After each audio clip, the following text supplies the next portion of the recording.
Can which slows down an object which stops an object. तो friction क्या होता है? फ्रिक्शन एक ऑपोजिंग फोर्स है। Friction always opposes the motion of an object. It stops the object, it prevents the stationary object from moving, it slows down the object. Friction क्यों होता है? Friction होता है ड्यू टू अनइवननेस, इरेगुलरिटीज, ठीक है, on the surface. वो कैसे form में होती हैं? ग्रूव्स के फॉर्म में। जैसे टायर में आपको ग्रूव्स दिखते हैं, जब ये ग्रूव्स हट जाते हैं तो टायर क्या हो जाता है? गंजा हो जाता है, बेकार हो जाता है। उससे क्या होगा? वो स्किट मारेगा और आप क्या हो जाओगे? फिसल जाओगे। अगर टायर में ग्रूव्स नहीं होंगे तो फ्रिक्शन नहीं होगा, मतलब उसको कोई रोकेगा नहीं टायर को, तो टायर क्या हो जाएगा? फिसलता जाएगा, कार फिसलेगी, ठीक है, और या स्कूटी फिसलेगी। तो इसलिए टायर जब ग्रूव्स हट जाते हैं तो उनको हम तुरंत चेंज करा लेते हैं। तो ग्रूव्स भी ज़रूरी है, क्योंकि ग्रूव्स क्या करेंगे? जब ब्रेक लगाने पे ग्रूव्स की वजह से क्या होती है? वो रुकती है। अगर ग्रूव्स नहीं होंगे तो वो फिसलेगी और फिर क्या हो जाएगा? गिर जाएंगे हम, ठीक है। रफ सर्फेस है, जैसे सैंड पेपर वगैरह होता है, ठीक है। सैंड पेपर वगैरह में आपको दिखते हैं ग्रूव्स वगैरह, रिजेस वगैरह। अब स्मूथ सरफेस होगा तो फ्रिक्शन उसमें क्या होगा? कम होगा। अब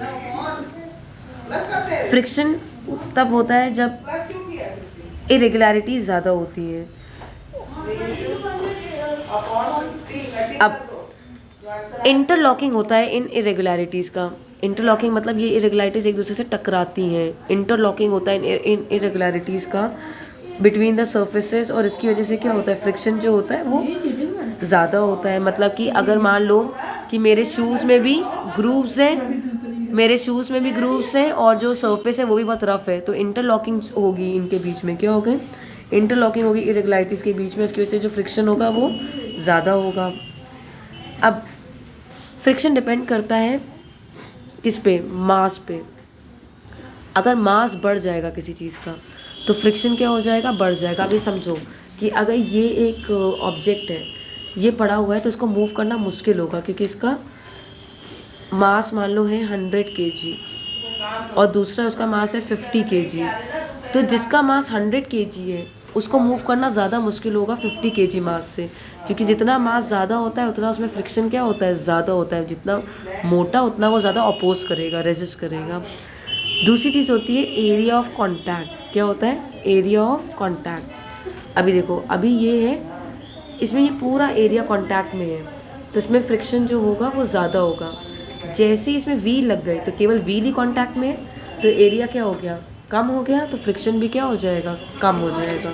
तो अगर हमें फ्रिक्शन कम करना है तो किसी चीज़ पे क्या कर दो? व्हील लगा दो। अब तुम ये ऐसे समझो कि पहले के ज़माने में अटैचियाँ आती थी, अटैचियों को लोग मूव करते थे तो बहुत ज़्यादा मुश्किल होता था। अरे एक बहुत सिंपल एग्जांपल लेते हैं, सिलेंडर आता है घर पे, सिलेंडर को मूव करना क्या होता है? बहुत ज़्यादा मुश्किल होता है।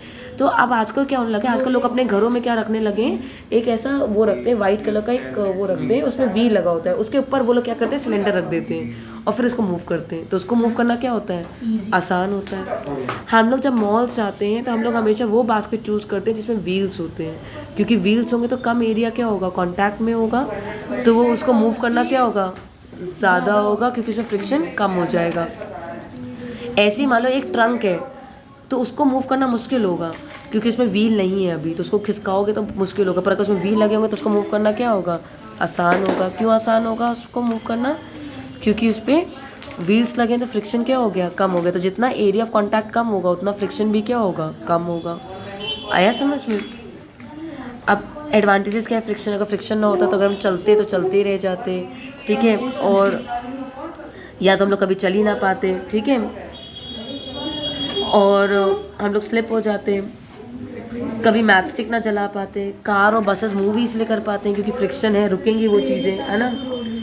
हम पेपर में भी ना लिख पाते, और टीचर ब्लैक बोर्ड में ना लिख पाती, और नेल्स और स्क्रूज हम लोग वॉल में ना डाल पाते। अब फ्रिक्शन के डिसएडवांटेजेस क्या है? फ्रिक्शन की वजह से कोई चीज़ घिसती है, मतलब वेयर एंड टेयर होता है, वेस्टेज ऑफ एनर्जी होती है। अब जैसे कि तुम मैच स्टिक को जब वो करते हो, जलाते हो, तो हीट होती है। वैसे ही जब दो मशीन के पार्ट्स भी एक दूसरे से क्या होते हैं? टकराते हैं। अरे कभी तुम लोगों ने देखा होगा टायर और रोड भी जब टकराते हैं तो क्या निकलती है? चिंगारी, हीट जनरेट होती है, ये हार्मफुल हो सकती है। क्या होते हैं, ठीक है।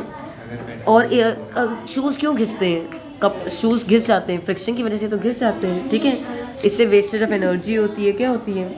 अब फ्रिक्शन अगर तुम्हें कम करना है, मान लो कि फ्रिक्शन बहुत ज़्यादा, उसको कम करना है तो पॉलिश कर दो। या जब भी कोई चीज़ पॉलिश होती है, नया नया जब फर्श बनता है तो हम लोग वो उसमें लोगों के फिसलने के चांसेस ज़्यादा होते हैं, क्योंकि वो नया नया पॉलिश हुआ होता है, तो पॉलिश करने से फ्रिक्शन कम हो जाता है। ऐसे ही लुब्रिकेट करना, जब हमारे कभी दरवाजे नहीं काम करते तो हम लोग क्या करते हैं, जाम हो जाते हैं तो उसमें फ्रिक्शन ज़्यादा होता है, तो हम तुरंत क्या कर देते हैं, उसमें ऑयल या ग्रीस लगा देते हैं तो फ्रिक्शन कम हो जाता है। नेक्स्ट होता है कि हम उसकी शेप चेंज कर दें। शेप को अगर हम फिश जैसा बना दें, स्ट्रीम लाइन कहते हैं इसको, कैसा बना दें, स्ट्रीम लाइन कहते हैं इसको, जैसे एरोप्लेन होता है, तो फ्रिक्शन अपने आप ही क्या हो जाता है, कम हो जाता है। ठीक है, बर्ड्स भी स्ट्रीम लाइन होती हैं। जो फ्रिक्शन लिक्विड और गैसेस में होता है, लिक्विड और गैसेस में भी फ्रिक्शन होता है, उसे हम लोग ड्रैग कहते हैं। फ्लूइड्स के फ्रिक्शन को क्या कहते हैं हम लोग, ड्रैग कहते हैं। क्या कहते हैं हम लोग, ठीक है। अब नेक्स्ट क्या तरीका है, एरिया ऑफ कांटेक्ट कम कर दो। मान लो कि ये जो है अलमारी, ये मैं खिसकाना चाहती हूँ, नहीं खिसका पा रही हूँ, क्यों, अब मैं इसमें क्या कर दूँ, उसका एरिया ऑफ कांटेक्ट कम कर दूँ, इसके ऊपर क्या कर दूँ, व्हील्स लगा दूँ, तो फ्रिक्शन कम हो जाएगा, तो उसको क्या आराम से क्या कर सकती हूँ, खिसका सकती हूँ। स्लाइडिंग और रोलिंग फ्रिक्शन में कौन सा फ्रिक्शन जो होता है वो तुम्हारा क्या होता है, ज़्यादा होता है, तो ज़्यादा मतलब कि ज़्यादा फ्रिक्शन जिसमें तुम्हें मेहनत ज़्यादा लगे, स्लाइडिंग फ्रिक्शन तुम्हारा जो है वो तुम्हारा ज़्यादा है, और रोलिंग फ्रिक्शन क्या है, कम है। ठीक है, किसी चीज़ को स्लाइड करना फिर भी मुश्किल होता है। सिलेंडर को हम लोग स्लाइड कर करके, याद है वो लेकर आता है, जो वो आता है सिलेंडर वाला आता है, और पर उसकी जगह, और रोल में क्या होता है, आप व्हील्स लगा दो, क्या कर दो, आप व्हील्स लगा दो। जैसे मैंने आपको एग्जांपल दिया कि आजकल क्या लगते हैं, ये देखो मैं आपको दिखाती हूँ, सिलेंडर होल्डर्स होते हैं जिनमें व्हील होती है सिलेंडर कैरी करने के लिए।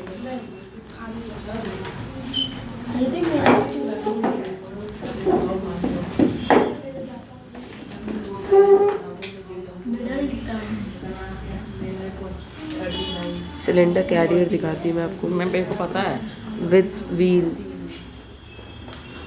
वे तो आते हैं चैप्टर हो गए। ये देखो, ये जो है इस पे अगर आप सिलेंडर को कैरी करोगे, इसमें अगर आप सिलेंडर को कैरी करोगे, या ये ऐसा होगा, या अगर ये ऐसा होगा सिलेंडर, ठीक है, अगर ये ऐसा है तो इसमें आपका केवल क्या है, व्हील्स ही कांटेक्ट में है आपके, तो आपका फ्रिक्शन कम हो जाएगा, उसको कैरी करना क्या होगा, आसान होगा। ऐसे अगर सिलेंडर लेकर जाओगे तो मुश्किल होगा, तो मतलब कि रोलिंग फ्रिक्शन जो है वो सबसे कम होता है, और स्लाइडिंग फ्रिक्शन सबसे ज़्यादा होता है। अब अगर फ्रिक्शन कभी कभी अच्छा भी है, फ्रिक्शन बढ़ाना है तो क्या कर दो, ग्रूव्स लगा दो, जैसे टायर्स में लगाते हैं, शूज़ में लगाते हैं, स्पाइक्स वगैरह, जिमनास्ट एक कोर्स सब्सटेंस लगाते हैं अपने हाथ में, और सैंड और ग्रेवल रखी जाती है रेनी सीजन में, ताकि जो कार्स हैं वो स्लिप ना करें, क्योंकि पानी होता है तो फ्रिक्शन कम हो जाता है, तो चीज़ें फिसलेंगी, तो फिसलन को रोकना है तो सैंड डाल दो, तो फ्रिक्शन बढ़ जाएगा, क्योंकि सैंड रफ होती है, इरेगुलरिटीज़ बढ़ जाएगी, इंटरलॉकिंग बढ़ जाएगी। ठीक है, और वही क्वेश्चन ये देखो, जैसे मान लीजिए अगर ये केवल इसमें व्हील ना होते तो ये पूरा कांटेक्ट में होता, जब ये पूरा कांटेक्ट में होगा तो फ्रिक्शन क्या होगा, ज़्यादा होगा, पर ये अभी केवल ये 4 कांटेक्ट में है तो फ्रिक्शन क्या हो गया, कम हो गया। फिनिश हो गया चैप्टर।